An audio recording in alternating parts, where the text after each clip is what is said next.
Second, you must come to fetch me. It's your duty. Yes, with pleasure, Master. With pleasure. Thank you.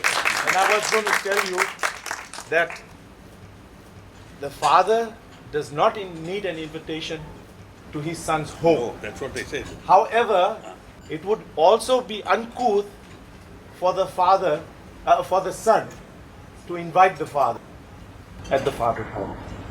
So please do. So we are here in a neutral territory. I love it. Thank you. Thank you, Master. And I say this with all humble. Thank you, all of you, because I know all of you are behind this with your hearts. Master, can I just say one more thing, Master? Yes. I think the only true gift that we can really give you is to really open our hearts up more to you. Yes. Bring in your love, to share our love with you. Well, I think it's a symbolic thing that today, with so much light gathered here, bring more light into the hearts and into the hearts, HEARTHS, of your homes, and into what has always been traditionally called darkest Africa. And there's a sister here from Soweto. Yes, Portia. Yes, I know. And I have always been a little concerned that we don't seem to be able to help the Africans, the local.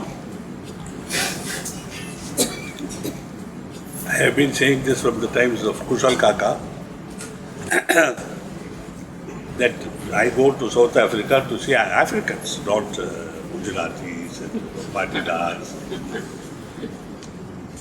We need them. But they are the salt of that earth. We need more of them. Somehow we seem to have failed. Either we are too close in your own community, and you're not making enough, forays into the local places. Because after so many years, I handled his father, I'm handling him, and now their children are up education, third generation. And still we don't see any Africans. No? Don't you agree, Portia? So how about getting on with that job? Yes, Master.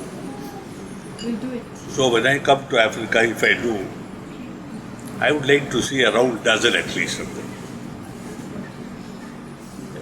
So get cracking. Thank you. Master, Portia Yes? has some friends that she'd like to introduce, which she's going to bring at our open day as well.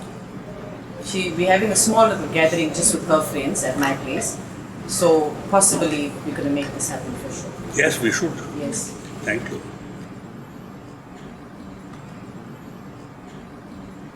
She wanted to work in Soweto. It's better to bring them out, Yes. make them abhyasis, get them settled, and then send them in. To show by their behavior, by the way they speak, they act, what Sahajman can do. And Sahajman does not do for Africans or Americans, it does for humans.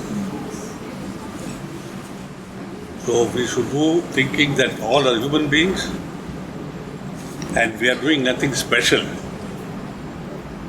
when we deal with Africans or Chinese or Americans.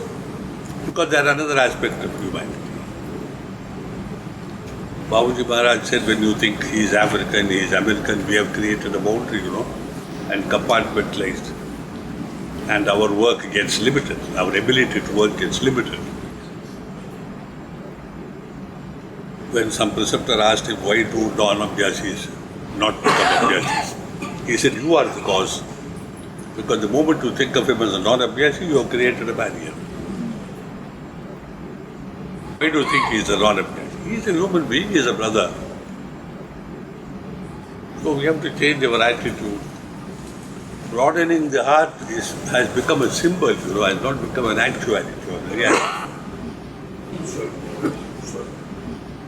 I would like to see the result. Okay. Yes, Master. What Elizabeth Abhyasis have sent their love to you. Well, they're always sending their love to me. Master, we will try and send more South African. You know, love is the most expensive thing to give. Because you have to give your heart. Without the heart is the cheapest thing on earth. Costs you nothing, just a few words.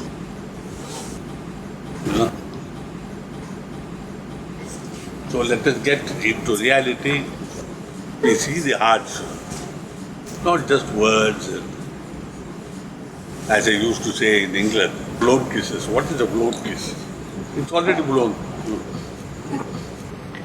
Like you say, he blew all his money away, you know. But I don't believe in this artificial, polite, customary, social acts. When I grip a hand, it must grip it. Not like a dead fish, you know, hanging like Yes. There must be, as the British used to say, forgive the language, spunk behind it. You understand? That's what is missing. The heart is what we need. When Babuji was asked by some Abhyasis, what can I give you, Babuji? He said, that's all I want, a tiny heart.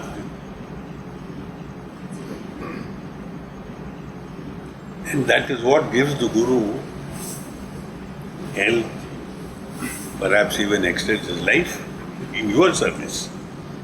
He doesn't need health for himself. He is happy on his charpoy, you know. 22 hours out of 24, waiting to rejoin his beloved. What has he to do here with us? It is a life of, shall we say, exile from the brighter world, a life lived in isolation, pretending to be happy when you are miserable, pretending to be with friends when you are not, pretending to be with well-wishers who are selfish, who only want well-wishing for themselves, and all that he suffers for our sake. So let us do something about it. Do something seriously. Because over the past 30 years I have heard promises, lies. I mean, you don't mind my giving you some plain talk. So let us speak the truth even if it hurts him more than you. He doesn't bother. He is not afraid of pain or suffering. He knows that this is.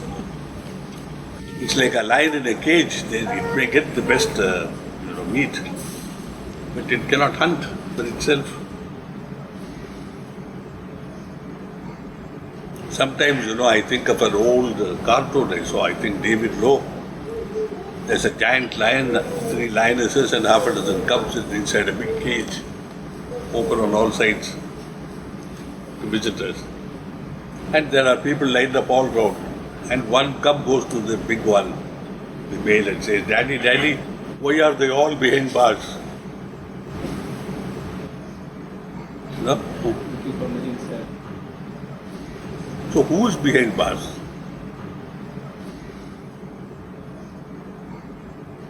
Really, we are behind bars, but we think we are free.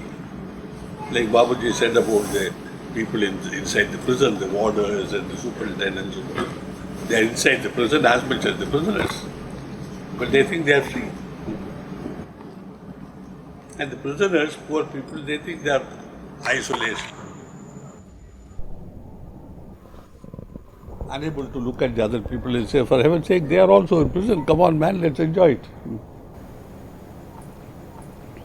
Understand? So let us not always look outside and see the glitter and glamour of the world. Let us look inside and see that divine, resplendent light. And once we see that, we will be guided by that. It's only people who have never seen it because they don't meditate properly, they don't follow the rules, they don't do the cleaning, They never see the light and they go after all this light. Once you have seen this, there is no other thing to compare with it, and that becomes your guide.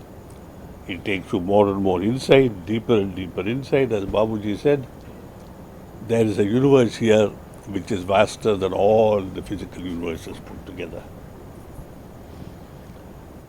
So I pray that you will all begin this adventure seriously. It is never too late.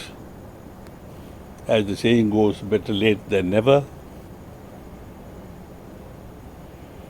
Get rid of your complexes of wealth, of poverty, of health, of sickness. They are all complexes. Don't seek comfort.